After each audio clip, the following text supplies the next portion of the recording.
Hey, what's up, everybody? How you doing?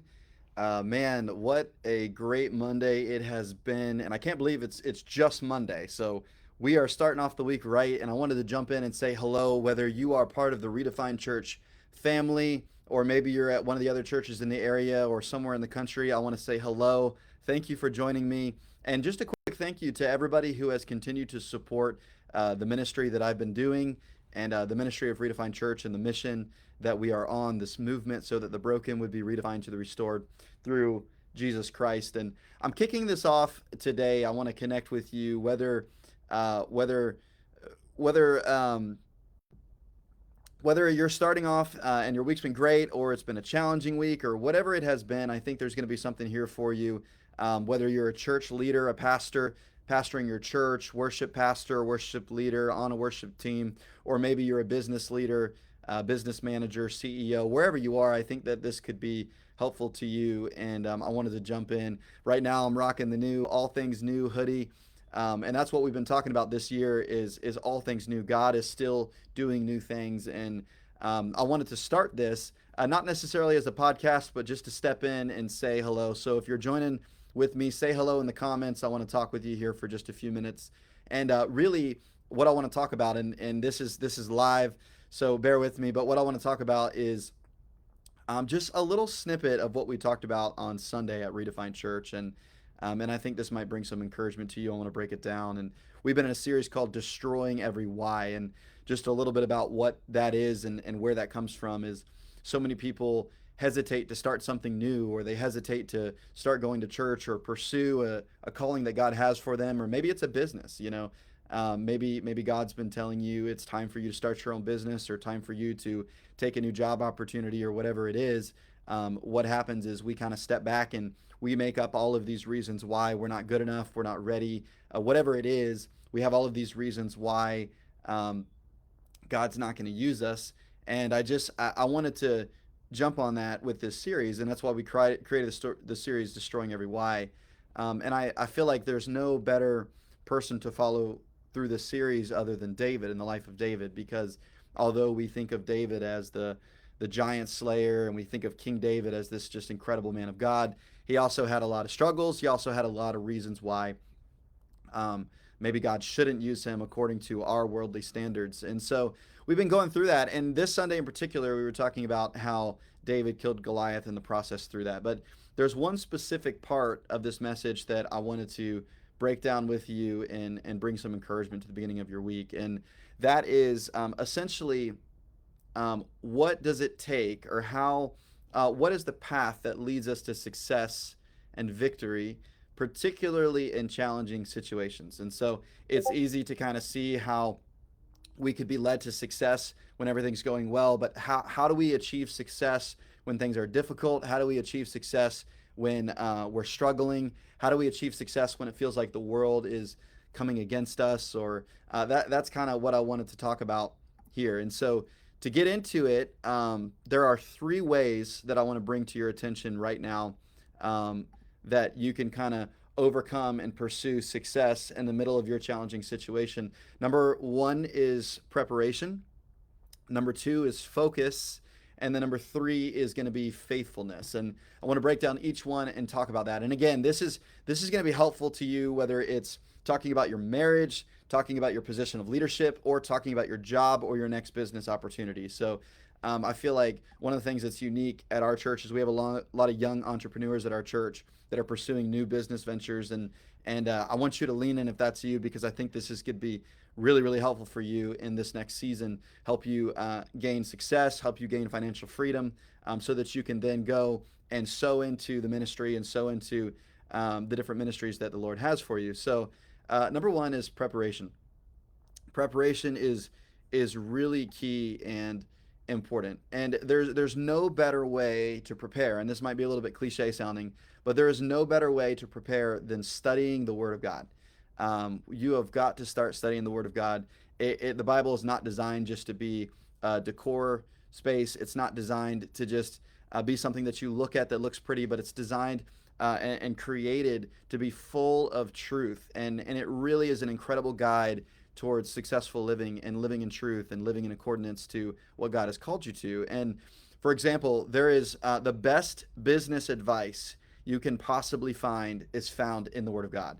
I got to speak with some guys that I get the opportunity and the pleasure of working with, and we were talking about a story from the Bible, and they were like, "Man, that's crazy! Like, what? It's almost like what Netflix show are you talking about, or what do I need to tune in and listen to?" And it's like, no, no, no. This is just the Word of God. This is the story that we find in First and Second Samuel, and so there is so much application in the Word of God, so much application, especially in the Old Testament. We think like, oh, the Old Testament isn't relevant today. It's all about the New Testament. And I'm here to tell you that there is so many stories and lessons that we can learn that really set up and help us understand the need for Christ coming into the New Testament, the New Covenant. So, um, anyway, step one, preparation. Read the Word of God. Whatever your calling is, if your calling is to start a new business, there is so many business tips that you can find in the Word of God. You could spend hundreds, if not thousands of dollars on a mentor and a business coach, learning about what it takes to start and run a business. And the reality is, a lot of that is good. So I'm not saying not to do that, but what I am saying is that if you're going to spend thousands of dollars on a business mentor but not open up the Word of God, you're starting backwards. So step one, if you want to run a successful business, if you want to run a successful church, if you want to lead a successful small group, if you want to lead a successful worship team, whatever it is, start with reading the Word of God. My encouragement in your preparation is to read and study the Word as though you are going to teach it. And so I spent a lot of time reading the Word of God, studying the Word of God, but my study habits changed tremendously when I answered the call to start Redefined Church. And that's because now, as the pastor of Redefined Church, obviously I need to be prepared in what I'm bringing on Sunday morning. I need to be prepared in the Word that we're bringing to our church. And so it really changed the way that I look at when it comes to studying the Word of God. Now, you should study the Word of God for yourself in your own private devotional time. But if you were to study the Word of God like you were preparing to disciple and teach other people, it would completely change your study habits. So that preparation was so, so important. It was important for David. When David faced Goliath, it wasn't like he just showed up and took out Goliath with a sword. No, he took him out with a sling and a stone. And really, it wasn't just about the tools that he had, but it was the preparation in the field.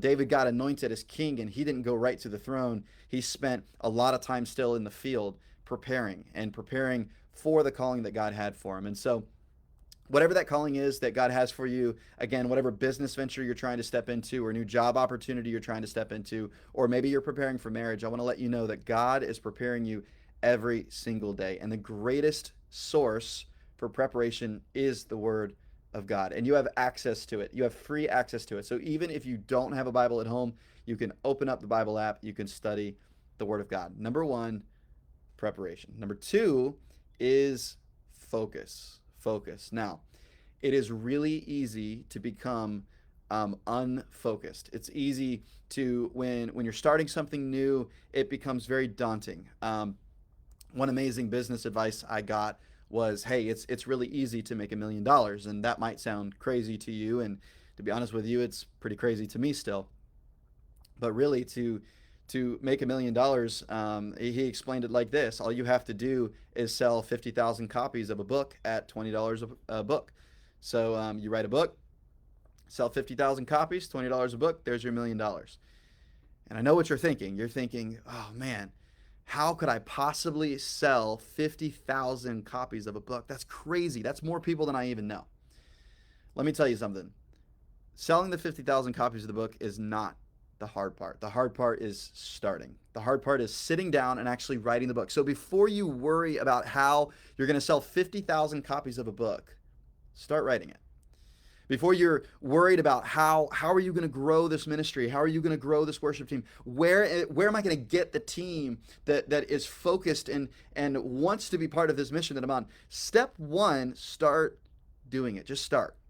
The biggest problem for a lot of people is they don't start. Now, the other thing when it comes to focus is when things aren't going well and it gets difficult, maybe you're not bringing in the money that you want, or your business isn't succeeding the way you want it to, is we start grabbing at every single opportunity that comes around, and we start looking at more ways that we can make more money, or more ways that we can be more successful in our mind of what that looks like. But the question is, what does success actually look like to you?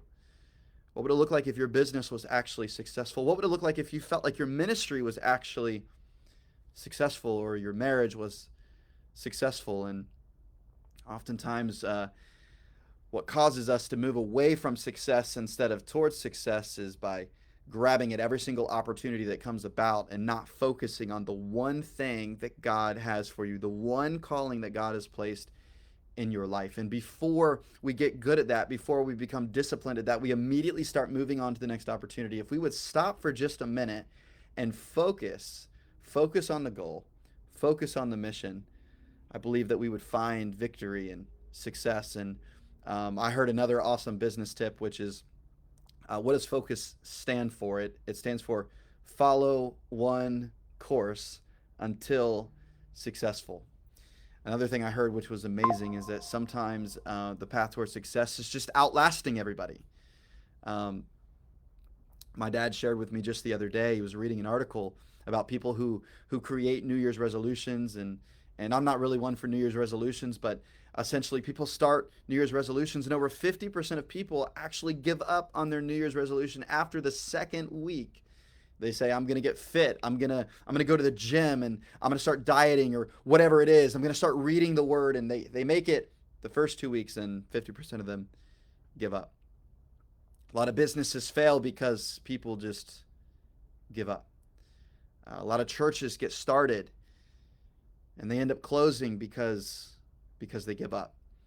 I want to tell you to keep pressing on. Focus, focus, focus. Focus on one course until successful. Focus on one direction. Focus on the one calling that God has for your life. It's crazy because even the 50% that continue on their New Year's resolution, the vast majority of them stop after the first month. I wonder if you even remember what your New Year's resolution was for 2024. I want to encourage you to follow one course until successful. See, David was called to be king, and every single area of his life was moving in that direction. But he trusted God's timing along the way. He didn't just go and take the throne. One thing that's amazing, remember when David was in the palace and the evil spirit was tormenting Saul. Saul picks up a spear and he throws it at David. And David could have easily grabbed the spear and turned around and threw it back. And there's one thing we know about David, and that's that David does not miss. But David was focused. Follow one course until successful. David was focused on the calling that God has for his life. And he knew that if God called him, that God would set the timing in place at the right time. And he knew that that wasn't the right time. And so instead of grabbing the spear and throwing it back at Saul, instead he fled, knowing that God would put him on the throne when the time was right. The third way that we can achieve success and victory in every situation, even in your challenging situation, in your business, in your church, in your home, in your marriage, whatever it is faithfulness. Faithfulness is so important. The word literally means full of faith. Now, I posted something the other day, and I want to break that down a little bit for you today, because the world throws this word faithfulness around like it's just the next greatest thing. See, faithfulness is tied to the concept of time. In fact, without time, faithfulness means nothing. I wrote that the other day. Without the element of time, faithfulness is just convenience. What does that mean? That means that I'm going to pursue this while it's convenient for me. That's not faithfulness. I'm going to attend this church until they do something that I don't like. That's not faithfulness. I'm going to study the word until I end up in a bad situation, or I'm going to commit my life to God until I end up in a bad situation, and then I'm going to lose focus and start focusing on something else. That's not faithfulness. I'm going to give to the church while things are good, but as soon as finances get rough, I'm going to stop giving to the church. That's not faithfulness. See, if you're married, I want you to listen in real quick, because you said a vow. I remember when I said this vow, it sounded something like this. It said, "Do you, Jordan, take Taylor to be your lawfully wedded wife, to have and to hold, to love and to cherish, for better or for worse, in sickness and in health, for richer or for poor." And then we get to the very end of the vow, and I think that end is the most important part, and it's the part that we forget about the most. See, it's great to make a commitment to love each other through all of the difficult times and the easy times, through the rich times and the poor times. But the very last part is, until death do you part. See, it's the element of time. Without the element of time, faithfulness means nothing. Faithfulness comes through faith, and faith comes through hearing the word of God. And so faith doesn't exist without God, without the word of God. And so if you're looking for success, if you're trying to figure out how do I get out of this current situation?